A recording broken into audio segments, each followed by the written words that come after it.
May pananagutan ba, attorney, si Heyna sa pananakit niya sa anak ni Joy, lalo na't may kapansanan ito, epilepsy? Maraming salamat, Mama Carl. Sa batas, sa storya nila, silang tatlo ay may responsibilidad. Unang-una sa batas 7610, Special Protection of Children. Si Joy, nanay ka. Ikaw ang nanay at alam mo yung condition ng anak mo. Hindi mo dapat siya i-expose sa mga hazardous surroundings, no?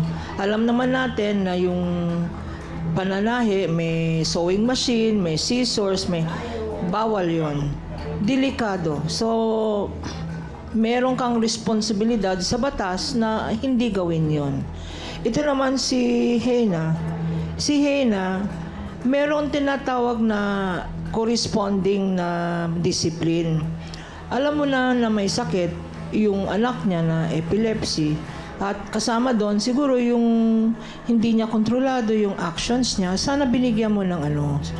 Kasi ang pananakit hindi pwede yan kasi hindi naiintindihan ng bata yan. Sana Heyna, binibigyan mo ng warning na para maintindihan, ano? Ilan taon ba yung anak niya? 11 po. Yung 11 years old, nakakaintindi na yon. Pag kinausap mo at sasabihin mo, masasaktan ka dyan, umalis ka dyan, or umuwi ka na, hintayin mo mami mo. Hindi kailangan na paluin kasi hindi niya maiintindihan kung bakit mo pinapalo. Si Marife, naririnig mo, sabi mo, hindi lang minsan, naririnig mo na pinapagalitan o naririnig mo na sinasaktan.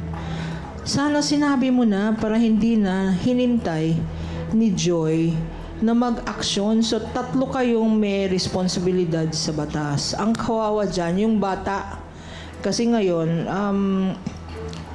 kailangan niya ng pagkaintindi. Special child yan eh.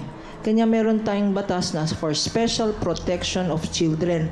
Para sa normal na children, itong special child, mas kailangan doble, triple ang pagproteksyon natin sa anak natin.